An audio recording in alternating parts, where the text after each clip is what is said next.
Hallelujah, price the lord. ದೇವರ ಪರಿಶುದ್ಧ ನಾಮಕ್ಕೆ ಸ್ತೋತ್ರವಾಗಲಿ. ರಾತ್ರಿ ವೇಳೆಯಲ್ಲಿ ದೇವರನ್ನ ಆರಾಧನೆ ಮಾಡಿ ಒಂದು ವಾಕ್ಯ ಸಂದೇಶವನ್ನು ಕೊಟ್ಟಂತ ಕೃಪೆಗಾಗಿ ಸ್ತೋತ್ರ ಮಾಡಿಕೊಳ್ಳೋಣ. ಒಂದು ವಾಕ್ಯ ಸಂದೇಶವನ್ನು ತೆಗೆದುಕೊಳ್ಳೋಣ.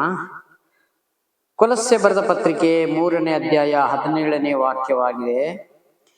ನೀವು ನುಡಿಯಿಂದಾಗಲಿ ನಡೆಯಿಂದಾಗಲಿ ಏನು ಮಾಡಿದರೂ ಅದೆಲ್ಲವನ್ನು ಕರ್ತನಾದ ಯೇಸುವಿನ ಹೆಸರಿನಲ್ಲಿ ಮಾಡಿರಿ.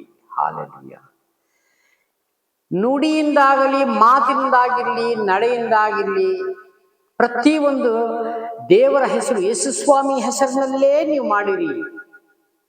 ಇದು ದೇವರಲ್ಲಿ ಇರುವಂತ ಪ್ರತಿ ಒಂದು ದೇವ ಜನರಿಗಾಗಿ ಆ ಒಂದು ಹೇಳಿದ ಮಾತಾಗಿದೆ ದೇವರು.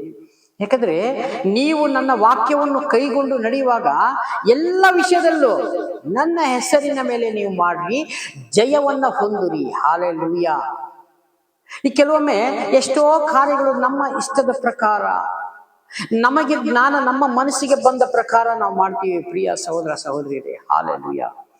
ಅಲ್ಲಿ ಕೆಲವೊಮ್ಮೆ ಪಾಸ್ ಆಗ್ಬೋದು, ತಾತ್ಕಾಲಿಕವಾಗಿರ್ತದೆ. ಕೆಲವೊಮ್ಮೆ ಫೇಲ್ ಆದ್ರೆ ಹೋಯ್ತು. ಒಂದು ಊರಿನಲ್ಲಿ ಇಲ್ಲಿ ನಮ್ಮ ಒಂದು ಗ್ರಾಮದಲ್ಲಿ ಅವರು ಒಂದು ಅನ್ಯ ಜನಾಂಗದವರು, ಅಂದ್ರೆ ಯೇಸು ಸ್ವಾಮಿಯಲ್ಲಿ ಇಲ್ದಿದ್ದ ಒಂದು ನಮ್ಮ ಸ್ನೇಹಿತರಾಗಿದ್ದಾರೆ. ಅವರು ಒಂದು ಮನೆಯಲ್ಲಿ ಒಂದು ಜಮೀನಿಗೆ ಒಂದು ಬೋರನ್ನು ತೆಗಿಲಿಕ್ಕೆ ಒಂದು ಪ್ರಯಾಸ ಪಟ್ಟರು. ಆ ಮಾರ್ಕಿಂಗ್ ಎಲ್ಲ ಮಾಡಿದ್ರು. ಅದೆಲ್ಲ ಮಾಡಿ ಒಂದು 400-500 ಅಡಿ ದೂರ ಅಷ್ಟು ತೆಗೆದಿದ್ದಾರೆ ಬೋರ್ನಲ್ಲಿ. ನೀರು ಫೇಲ್ ಆಯ್ತು. ಹಲ್ಲೆಲೂಯಾ. ಆಗ ಆ ಸಮಯದಲ್ಲಿ ಬಹಳ ವರ್ಷದ ನಂತರ, ಇದು ಒಂದು 20 ವರ್ಷದ ಹಿಂದಿನ ಮಾತು ಪ್ರಿಯ ಸಹೋದರ ಸಹೋದರಿಯರೇ. ಆಗ ನನಗೆ ಒಂದು ಮಾತು ಹೇಳಿದ್ರು, ಅಣ್ಣ ನಿಮ್ಗೆ ಚರ್ಚಿಗೆ ನಾನು ಕ್ಯಾಂಡಲ್ ಅನ್ನು ಹಚ್ತೀನಿ, ನಮ್ಗೆ ತುಂಬಾ ಇದಾಗಿದೆ, ಒಂದ್ ಸ್ವಲ್ಪ ನಿಮ್ಮ ದೇವ್ರ ಹತ್ರ ಕೇಳ್ಕೊಳ್ರಿ ಅಂತ ಹೇಳಿದ್ರು. ನಾನು ಏನ್ ಕೇಳೋದು, ನಾನು ಜಸ್ಟ್ ಒಂದು ಪ್ರಾರ್ಥನೆ ಮಾಡಿದೆ. ದೇವ್ರೆ, ಅವರು ನೀರಿಗೋಸ್ಕರ ದೇವರೇ ಅವರಿಗೊಂದು ಸಹಾಯ ಮಾಡಿ ತಂದೆ ಆದ ದೇವರೇ. ನನಗೂ ಪ್ರಾರ್ಥನೆ ನೆಟ್ಟಿಗೆ ಬರೋದಿಲ್ಲ ಆ ಟೈಮಲ್ಲಿ. ಹಾಗೆ ನಾನು ಒಂದು ಪ್ರಾರ್ಥನೆ ದೇವರ ಹತ್ರ ಹೇಗೋ ನಾನು ಒಂದು ಪ್ರಾರ್ಥನೆ ಮಾಡಿದೆ. ದೇವರು ಪರಲೋಕದಿಂದ ದೇವರು ನನ್ನ ಪ್ರಾರ್ಥನೆಯನ್ನು ಕೇಳಿದ್ರು ಅಂತ ನಾನು ನೆನೆಸ್ತೇನೆ. ಆಮೇಲೆ ನನ್ನ ಮನಸ್ಸು ಹೇಳ್ತು, ಇನ್ನೊಂದು ಸಲ ಇನ್ನೊಂದು ಕೇಸಿಂಗ್ ಇಳಿಸ್ರಿ ಅಣ್ಣ ಅಂತ ಹೇಳಿದೆ. ಅವಾಗ ವಿಜಯಣ್ಣ ಹೇಳ್ತೀರಿ ಇನ್ನೊಂದು ಕೇಸಿಂಗ್ ಇಳಿಸ್ರಿ ಅಂತ. ಆಗ ಇನ್ನೂ ಒಮ್ಮೆ ಕೇಸಿಂಗ್ ಇಳಿಸಿದಾಗ, ಪ್ರಿಯ ಸಹೋದರ ಸಹೋದರಿಯರೇ, ನಂಬಕ್ಕೆ ಸಾಧ್ಯವೇ ಇಲ್ಲ ಅಂತ ದೇವರು ಮಿರಾಕಲ್ ಮಾಡಿದ್ರು. ಆ ಟೈಮ್ ಸರಿಯಾದ ನೀರು, ಅಲ್ಲಿ ಬೋರ್ ತೆಗಿಲಿಕ್ಕೆ ಆಗ್ತಾ ಇಲ್ಲ, ಅಷ್ಟು ನೀರು ಲಾರಿ ಮೇಲ್ಗಡೆ ಎಲ್ಲ ಹಾರುವಂತ ಒಂದು ನೀರು ಕೊಟ್ಟರು ದೇವರು. ಹಾಲೆಲೂಯಾ. ಹಾಗೆ ಯಾಕೆ ಈ ಮಾತು ಬರ್ತಾ ಇದೆ ಅಂತಂದ್ರೆ, ಕೆಲವೊಮ್ಮೆ ನಮ್ಮ ಯೋಚನೆ, ನಮ್ಮ ಆಲೋಚನೆ, ನಮ್ಮ ಕೆಲಸಗಳೆಲ್ಲ ವ್ಯರ್ಥ ಆಗ್ಬೋದು. ಕೆಲವೊಮ್ಮೆ ಹಿಂಜಾರಿ ಹೋಗ್ಬೋದು, ತಾತ್ಕಾಲಿಕವಾಗಿ ಪಾಸ್ ಆಗ್ಬೋದು, ಆಮೇಲೆ ನಿಂತು ಹೋಗ್ಬೋದು. ಅದಕ್ಕೆ ದೇವ್ರು ಹೇಳ್ತಾರೆ, ನೀವ್ ಏನೇ ಮಾಡಿದ್ರು, ನಡೆಯಿಂದಾಗಲಿ ನುಡಿಯಿಂದಾಗಲಿ ಏನು ಮಾಡಿದರು ನನ್ನ ನಾಮದ ಮೇಲೆ ಮಾಡ್ರಿ. ಹಾಲೆಲೂಯಾ. ದೇವರ ಹೆಸರಿನಲ್ಲಿ ಮಾಡುವಾಗ ಶಾಶ್ವತವಾಗಿ ಸಿಗ್ತದೆ. ಅದಕ್ಕೆ ಇಸಾಕ ಬೀಜ ಬಿತ್ತು 100ರಷ್ಟು ಕೊಯ್ದುಕೊಂಡಂತ ವಾಕ್ಯ ಹೇಳ್ತದೆ. ಆಮೇಲೆ ಇಸಾಕನು ಬಾವಿ ತೆರೆದಾಗ ಜೀವಜಲ ಬುಗ್ಗೆಯನ್ನು ಹರಿಸಿದ್ರು ಅಂತ ಹೇಳ್ತದೆ ವಾಕ್ಯ. ಹಾಲೆಲೂಯಾ. ಅದಕ್ಕೆ ರೆಹಬೋತ್ ಅಂತ ಹೆಸರಿಡಲಾಯಿತು, ಅಭಿವೃದ್ಧಿ ಅಂತ ಹೆಸರಿತ್ತು. ಹಾಲೆಲೂಯಾ. ಹಾಗೆ ಇವತ್ತು ನಾವು ದೇವರ ಹೆಸರಿನ ಮೇಲೆ ನಾವು ಬಿತ್ತುವಾಗ ದೇವರು ತಾನೇ ಖಂಡಿತವಾಗಿ ಜಯ ಕೊಡ್ತಾರೆ. ಶಾಶ್ವತ ಜಯ ಅದು. ಇವತ್ತು ಕೊಟ್ಟು ನಾಳೆ ತೆಗೆಯುವಂತ ಜಯವಲ್ಲ ಅದು. ಹಾಲೆಲೂಯಾ. ದೇವರು ಮಾಡುವಂಥದ್ದು ಅಂತದೇ. ನ್ಯಾಚುರಲ್ ಒಳ್ಳೆದನ್ನ ಕೊಡ್ತಾರೆ ದೇವರು. ಹಾಲೆಲೂಯಾ.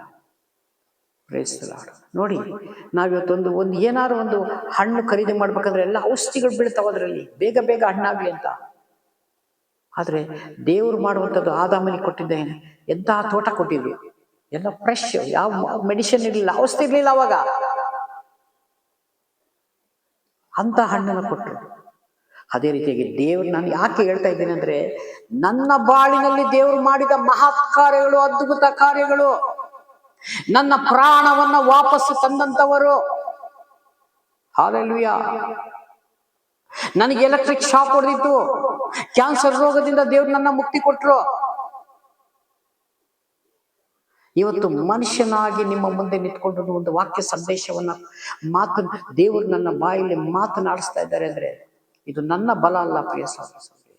ದೇವರು ಕೊಟ್ಟಿರೋ ಒಂದು ವರದಾನ, ಒಂದು ಕೃಪೆ. ಅದಕ್ಕೆ ದೇವರು ಮಾಡುವಂಥದ್ದೆಲ್ಲ ಶಾಶ್ವತವಾಗಿರ್ತದೆ ಅಂತ ನಾನು ಅದನ್ನೇ ಹೇಳಿಕ್ ಬರ್ತೇನೆ ಪ್ರಿಯ ಸಹೋದರ ಸಹೋದರಿ. ಹಾಲೆಲೂಯ. ಹಾಗಾಗಿ ಮುಂದೆ ಇನ್ನೂ ವಾಕ್ಯ ಇದೆ, ಅದನ್ನ ದೇವರ ಚಿತ್ತವಾದ್ರೆ ನಾಳೆ ತೆಗೆದುಕೊಳ್ಳೋಣ. ಯೇಸುವಿನ ಹೆಸರಲ್ಲಿ ಮಾಡ್ರಿ ಅಂತ ಅಲ್ಲಿಗೆ ನಾವು ಮುಕ್ತಾಯ ಮಾಡ್ತೀವಿ. ಒಂದು ಕಣ್ಣು ಮುಚ್ಚಿ ಪ್ರಾರ್ಥನೆ ಮಾಡಿಕೊಂಡು ನಾಳೆ ಮುಂದಿನ ದೇವರ ಚಿತ್ತವಾದರೆ ಅದೇ ಅಧ್ಯಾಯದಲ್ಲಿ ಕೊಲೊಸ್ಸೆ ಪತ್ರಿಕೆಯಲ್ಲಿ ನಾಳೆ ಮುಂದೆ ಕಂಟಿನ್ಯೂ ಮಾಡ್ಲಿಕ್ಕಿದ್ದೇವೆ. ಕಣ್ಮುಚ್ಚಿ ಒಂದು ಚಿಕ್ಕ ಪ್ರಾರ್ಥನೆ ಮಾಡಿಕೊಂಡು ಮುಕ್ತಾಯ ಮಾಡೋಣ. ಪ್ರೀತಿ ಸ್ವರೂಪನಾದ ದೇವರೇ, ರಾಜಾದಿರಾಜನೇ, ಲೋಕಕ್ಕೆ ರಕ್ಷಕನು ಬೆಳಕುವಾಗಿರುವ ನಮ್ಮ ದೇವರೇ, ಮಹಿಮೆ ಅರಸನು ನೀವು ಸ್ವಾಮಿ. ಪ್ರಾರ್ಥನೆ ಕೇಳಿದಕ್ಕಾಗಿ ಸ್ತೋತ್ರ. ವಿಡಿಯೋ ಮುಖಾಂತರ ನೋಡುತ್ತಾ ಪ್ರತಿಯೊಂದು ಕುಟುಂಬಗಳನ್ನು ನೆನೆಸಿದೇವ್ರೆ, ವಾಕ್ಯವನ್ನು ಸ್ವಾಮಿ ಹಾಗೂ ದೇವರೇ ನನಗೆ ಕೊಟ್ಟರೆ ನನಗೆ ಮಾಡಿದಂಥ ನನ್ನ ಬಾಳಿನಲ್ಲಿ ಸ್ವಾಮಿ ಅದ್ಭುತವಾದ ಕಾರ್ಯಗಳನ್ನ ನೀವು ಮಾಡಿದಿಲ್ಲಪ್ಪ, ಅದನ್ನೆಲ್ಲವನ್ನು ನೆನೆಸಿದೇವ್ರೆ ಕರ್ತನೆ. ಇವತ್ತು ಕರ್ತನೆ ಈ ವಿಡಿಯೋ ಮುಖಾಂತರ ನೋಡುತ್ತಂತ ಪ್ರತಿಯೊಂದು ಸಹೋದರ ಸಹೋದರರನ್ನು ನೆನೆಸಿದೇವ್ರೆ, ಈ ವಾಕ್ಯ ಸಂದೇಶವನ್ನ ದೇವರೇ ಅವರೆಲ್ಲ ಕೇಳಿದೇವ್ರೆ ನಿಮ್ಮನ್ನ ಮಹಿಮೆ ಪಡಿಸುವಂತೆ ಕೃಪೆ ಕೊಡು, ಸಹಾಯ ಮಾಡಿ. ಯೇಸು ನಾಮದಲ್ಲಿ ಬೇಡುತ್ತಿದ್ದೇನೆ ಜೀವನ ತಂದೆ. Praise God. ದೇವರೆಲ್ಲರನ್ನು ಆಶೀರ್ವದಿಸಲಿ. ಆಮೆನ್.